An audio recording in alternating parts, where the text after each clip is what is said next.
Film याद होगा मैंने प्यार किया, जिसमें कबूतर प्रेम के संदेश पत्र लेके जाता है।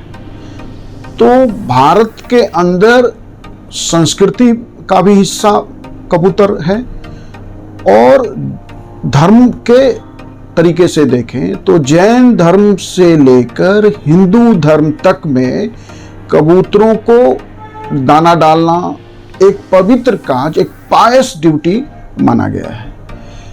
वैसे हमारी संस्कृति में, बौद्ध संस्कृति, जैन संस्कृति और हिंदू संस्कृति में जीवों के प्रति दया, करुणा, कंपैशन वह एक पवित्र कार्य है, एक रिलीजियस एक्ट है।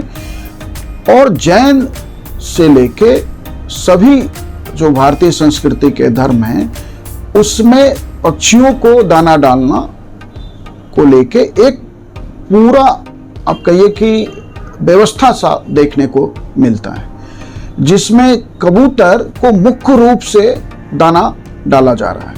लेकिन वही कबूतर जो बहुत तेज पक्षी है, बेहतरीन रेसर है, उसकी दौड़ का व्यवसाय भी होता है, वह कबूतर आज मुंबई, दिल्ली, दादर में स्वास्थ्य के लिए लोगों के लिए समस्या के रूप में सामने आ रहा है।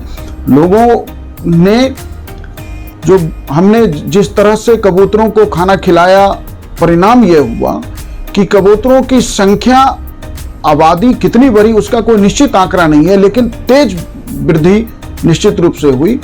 और उसका मल और बीट मौजूदा समय में जो उसमें पाया जाने वाला जो बैक्टीरिया और फंगस है, उसके संक्रमण से सांस लेने में तकलीफ हो रही है, फेफड़े, लंग्स की बीमारियां सामने आ रही है, और अन्य हेल्थ रिलेटेड इश्यूज भी अब सामने आ रहे हैं। क्योंकि एक कबूतर औसतन सालाना 11 kg से लेकर 12 kg तक बीट और मल त्यागते हैं, जिसमें जो बैक्टीरिया है वह लंग्स से, हेल्थ से रिलेटेड कई सारी प्रॉब्लम्स अब सामने आ रहे हैं। और दिल्ली और मुंबई में लोगों के हेल्थ के लिए उनकी आबादी अब समस्या हो गई है।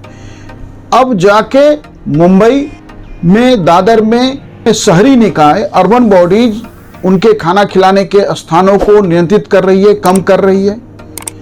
ये करना ही पड़ेगा। दिल्ली में भी इससे संबंधित प्रयास शुरू करने पड़ेंगे और गंभीरता से करने पड़ेंगे।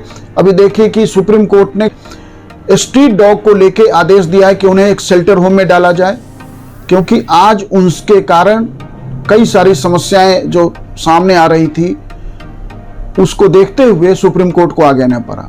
तो फिर कबूतर को लेके भी फिर न्यायपालिका को हस्तक्षेप न करना पड़े, इसलिए शहरी निकायों को कबूतरों को नियंत्रित करने के लिए, उनकी संख्या को कम करने के लिए, उनके जो खाना खिलाने के स्थान है जहां लोग दाना डालते हैं उसे कम करना होगा आपको। उनके घोंसले बनाने की जगहों को कम करना पड़ेगा। जो उनका बीट और मल है, जो अपशिष्ट है, उसका प्रबंधन करना होगा।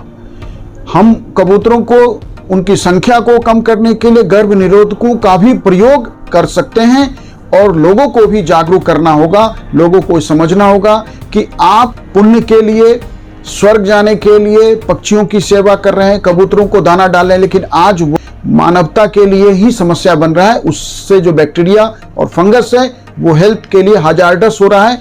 खासकर सांस लेने से संबंधित जो समस्या है, फेफड़ों की जो प्रॉब्लम है वो बढ़ रही है। इसलिए प्रकृति को बैलेंस रखने की जरूरत है। हम प्रकृति में कबूतरों की संख्या बढ़ाने को लेके जो अभियान सा एक हमने चलाया, उन दाना डाला, परिणाम क्या हुआ कि उनकी संख्या जो है तेजी से बढ़ी, और आज उनका मल और बीट दिल्ली, मुंबई में समस्या के रूप में है। देश के अन्य शहरों में भी होगा, लेकिन बाकी जगहों की जो है जानकारी उस तरह नहीं है, या हेल्थ रिलेटेड क्या प्रभाव हो रहा है। वैसे दिल्ली, मुंबई में भी कबूतरों के कारण कितना हेल्थ को नुकसान हो रहा है यह तो नहीं, लेकिन हेल्थ को नुकसान हो रहा है यह सामने आया है, और यह निश्चित है।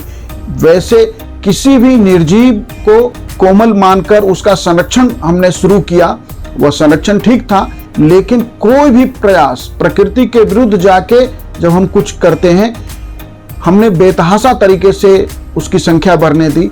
समाधान के लिए अब कबूतरों को नियंत्रित करने की जरूरत आ पड़ी है। इसलिए प्रकृति का असंतुलन समाधान नहीं है, प्रकृति में प्राकृतिक तरीके से यदि हमने न कबूतरों को हमने मारा होता, न कबूतरों का हमने संरक्षण किया होता, तो आज कबूतरों के कारण जो स्वास्थ्य की समस्याएं सामने आ रही है वो हमारे सामने नहीं आती। इसीलिए आप पुण्य के नाम पर कबूतरों को दाना डालना बंद करें, और उनकी संख्या स्वास्थ्य की समस्या जो ला रही है वो कल को किसी और के लिए, वो आपके लिए भी स्वास्थ्य समस्या बन सकती है।